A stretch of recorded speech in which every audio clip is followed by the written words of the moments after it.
सभिनी दोस्तन के भलीका सिंध हेल्प जे चैनल था। रॉबिन शर्मा के पांजे पी नसीहत कंदे एक दफे चयो हो त पुट जॾहिं पैदा थियो हुए तॾहिं तू रोई रहियो हुए, पर उन वक्त दुनिया खुशी मल्हाए रही हुई। उन जे करे पंहिंजी ज़िंदगी हाणे ईअं गुज़ार जॾहिं तुंहिंजो वञण थिए त दुनिया रोए ऐं तू खुशी मल्हाई। अॼु मां तव्हां सभिनी खां उहो सवाल पुछण आयो आहियां त जॾहिं तव्हां हिन दुनिया में वेंदा त तव्हां लाइ केरु रोईंदो? तव्हां केतिरनि माण्हुनि जे दिलनि में जॻह ठाही आहे? तव्हां केतिरनि माण्हुनि जी ज़िंदगीअ खे पॉज़िटिवली इफेक्ट कयो आहे? तव्हां केतिरनि माण्हुनि जी ज़िंदगीअ खे इंस्पायर कयो आहे? छा तव्हां पंहिंजी ज़िंदगीअ खे फुल पोटेंशियल सां गुज़ारे रहिया आहियो? दोस्तो, ज़िंदगीअ जो तमामु वॾो सच उहो आहे त जेकॾहिं तव्हां ज़िंदगीअ खे चङी तरह न गुज़ारींदा त ज़िंदगी तव्हां खे गुज़ारींदी। ॾींहं हफ़्तनि में, हफ़्ता महीननि में, महीना सालनि में मटिजी वेंदा आहिनि। उहो सभु कुझु ईअं गुज़री वेंदो आहे। तव्हांजे दिलि में बसि हसरत, सद ऐं पछतावो रहिजी वेंदो आहे। कंहिं डेथ बेड ते यानी मरण खां थोरो पहिरियां बर्नर्ड शॉ खां पुछो हो त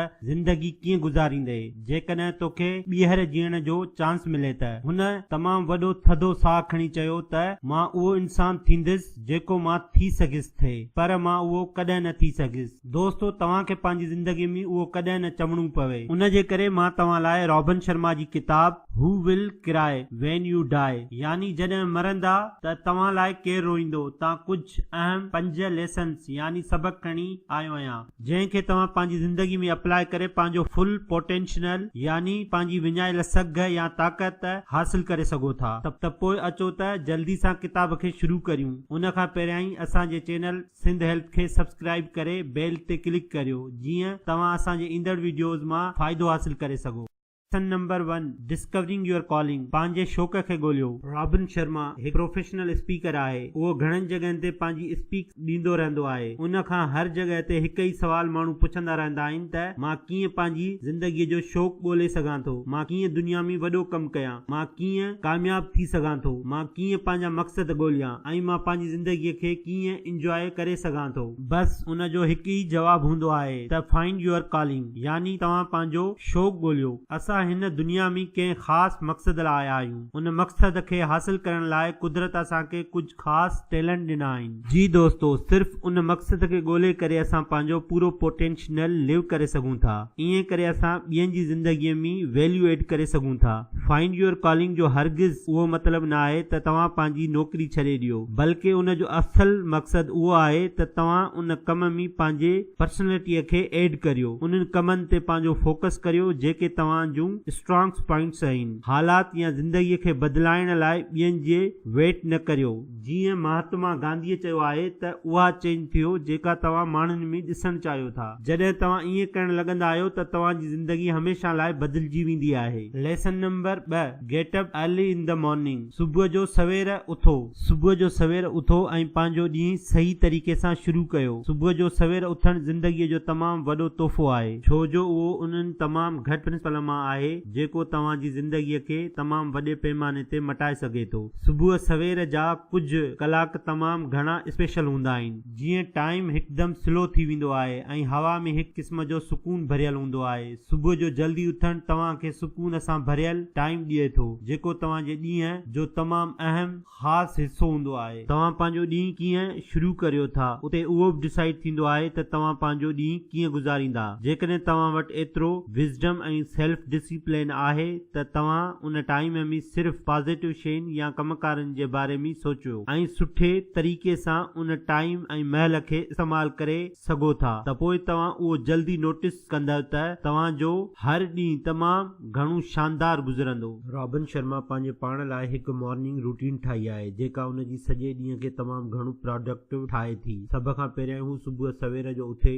वॉक करणु वेंदो आहे। वॉक खां वापसि अचण खां पोइ हू पंहिंजे पर्सनल रूम में अची वञे थो। हुन उते हिकु अहिड़ी जॻह ठाही आहे जिते हू वेही पंहिंजनि मॉर्निंग रूटीन खे फॉलो करे सघे थो बग़ैर कंहिं डिस्टर्ब थियण जे। पोइ हू उते वेही 15 मिंट ख़ामोशीअ सां मेडिटेट करे थो ऐं उन्हनि 15 मिंटनि में हू पंहिंजी ज़िंदगीअ ज़िंदगीअ जे गोल्स ऐं पॉज़िटिव थिंग्स ते फोकस कंदो आहे। उन सां गॾोगॾु उहो बि सोचींदो आहे त उन जो सॼो ॾींहुं कीअं गुज़रंदो। हू हिकु किताब खणंदो आहे जंहिं में एवर लास्टिंग सक्सेसफुल प्रिंसिपल्स आहिनि। हू उन्हनि किताबनि ऐं उन्हनि जे लेसन्स यानी सबकनि ते फोकस कंदो आहे जेके हुनखे हिकु सक्सेसफुल ज़िंदगी गुज़ारण लाइ तमामु ज़रूरी आहिनि। उहे उन जी मदद कंदा आहिनि पूरे ॾींहं खे मुकमल सही गुज़ारण में। जेको हू अर्ली मॉर्निंग विज़डम रीड कंदो आहे उहो उन जे ॾींहं जे हर मिनट खे रोशन करे छॾींदो आहे। आख़िर में उहो पंहिंजे जर्नल खे खोले उन ॾींहं जे बारे में लिखणु शुरू कंदो आहे। उन जे करे असांजो अॻियूं थर्ड लेसन जर्नलिंग जे बारे में आहे। टियों लेसन आहे कीप अ जर्नल। हिकु जर्नल मेंटेन कयो। पंहिंजे पाण सां गॾु हमेशा हिकु जर्नल रखो जंहिं में तव्हां पंहिंजा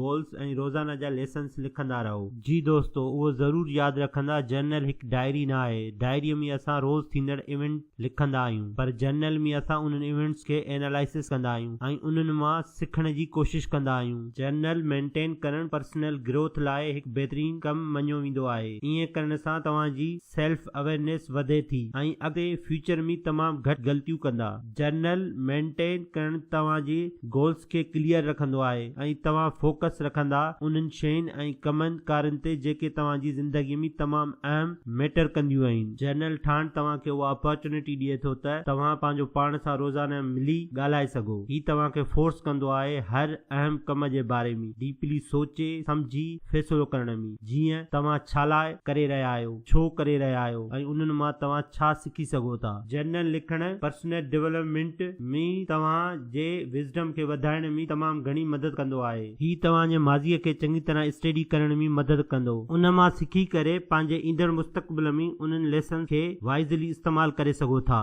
नंबर 4, टेक मोर रिस्क। पंहिंजी ज़िंदगीअ में घणा रिस्क खणो। मां तव्हां खां उहो वाइदो थो करियां त पंहिंजी ज़िंदगीअ जे आख़िरी वक़्त में तव्हां कॾहिं उन रिस्क ते रिग्रेट न कंदा जेके तव्हां वरिता ऐं फेल थी विया। पर जेका शइ तव्हांजे सीननि खे रिग्रेट खां भरे छॾींदी उहे हूंदा उहे रिस्क जेका तव्हां कॾहिं न खया हूंदा। उहे अपॉर्चुनिटीज़ जेके तव्हां कॾहिं ग्रैब करण जी कोशिश बि न कई हूंदी ऐं उहो डपु जंहिंखां तव्हां कॾहिं दिलेर थी साम्हूं न थिया। दोस्तो, उहो यादि रखंदा त हर डप खां पोइ ई आज़ादी आहे। ज़िंदगी कुझु बि न आहे सवाइ हिकु अंग अखरनि जो नालो आहे ऐं तव्हां जेतिरा पंहिंजी ज़िंदगी में रिस्क वठंदा एतिरा ई तव्हांखे रिवार्ड मिलंदा। पंहिंजी ज़िंदगीअ खे खुली करे जीअण लाइ घणा रिस्क वठो। उहे शयूं कयो जिन शयुनि खां तव्हां डिॼो था। पंहिंजे पाण खे पंहिंजे कंफर्ट ज़ोन खां ॿाहिरि कढो ऐं मुश्किल रस्तनि ते हलणु शुरू करियो। हर कामयाबी ज़िंदगीअ जो सीक्रेट राज़ उहो आहे त असां सिर्फ़ सिक्योरिटीअ खे ॻोल्हणु बंदि करियूं, पंहिंजो टाइम अपॉर्चुनिटीज़ खे ॻोल्हण में इस्तेमालु कयूं। पोइ भले ई असांखे नाकामीअ जो मुंहुं ॾिसणो पवे, छो जो फेल्यूअर कुझु बि न आहे सवाइ खटण लाइ हिकु सबक़। फेल्यूअर खे सिर्फ़ ईअं सोचो जीअं सक्सेस अचणी त ज़रूर आहे पर थोरी देरि खां पोइ मिलंदी। उन सिचुएशन खे ग़ालिब तमामु बहितरीन तरीक़े सां डिफाइन कयो आहे त मंज़िल मिलेगी भटक कर ही सही, मंजिल मिलेगी भटक कर ही सही, गुमराह तो वो हैं जो घर से निकले ही नहीं। Number 5, focus. पंहिंजे कम जे शयुनि ते फोकस करियो। जॾहिं असांजी ज़िंदगीअ जो मक़सदु क्लियर न हूंदो आहे ऐं असांजूं प्रायोरिटीज़ सेट न हूंदियूं आहिनि त असांजो ध्यानु हेॾां होॾां वाधाईंदो ऐं रुलंदो रहंदो आहे।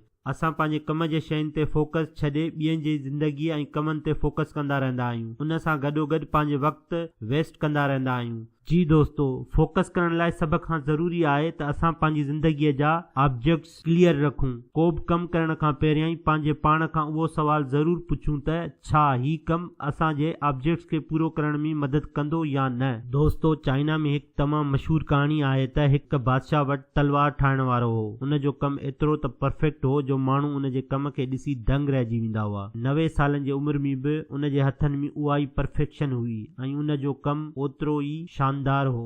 हिकु दफ़े उन खां बादशाह पुछो त छा उहो तुंहिंजो नेचुरल टैलेंट आहे या उन जे पोयां का ॿी टेक्निक आहे। उन जवाबु ॾिनो त बादशाह सलामत, उहो सभु कुझु कंसंट्रेशन जो कमाल आहे। जॾहिं मां 21 सालनि जो हुउसि तॾहिं खां मां तलवार ठाहे रहियो आहियां। मां ॿी कंहिं बि शइ जी परवाह न कई आहे। जेकॾहिं का बि शइ तलवार न आहे त उन जे तरफ़ मां ॾिसंदो बि न हुउसि, न ई उन जी तरफ़ अटेंशन ॾींदो हुउसि। तलवारनि खे ठाहिण ऐं तराश खराश करण मुंहिंजो पैशन शौक़ु ऐं पोइ उहो ई मक़सदु थी वियो। मां पंहिंजे पूरी एनर्जी बस उन डायरेक्शन में लॻाईंदो हुउसि ऐं उहो ई मुंहिंजी मास्टरीअ जो राज़ आहे। जी दोस्तो, दुनिया जा सभई कामयाब माण्हू बि सिर्फ़ पंहिंजे कम जे शयुनि ते कंसंट्रेट कंदा रहंदा आहिनि। उहे बस उन कम ते फोकस कंदा आहिनि जेको उन्हनि खे पंहिंजे मक़सद में अॻिते वठी वञे। बस अहिड़ी तरह उहे पंहिंजे कमनि में ई ॿुॾल रहंदा आहिनि। अहिड़ी तरह उन्हनि जो ध्यानु ॿियनि शयुनि ॾे न वेंदो आहे। उन जे करे तव्हां बि पंहिंजो टाइम उन्हनि शयुनि ते लॻायो जेके तव्हांखे हिकदमि अॻिते वठी वञनि। सिर्फ़ उन्हनि कमनि ते फोकस करियो जेके तव्हांजी ज़िंदगी ठाहे सघनि था।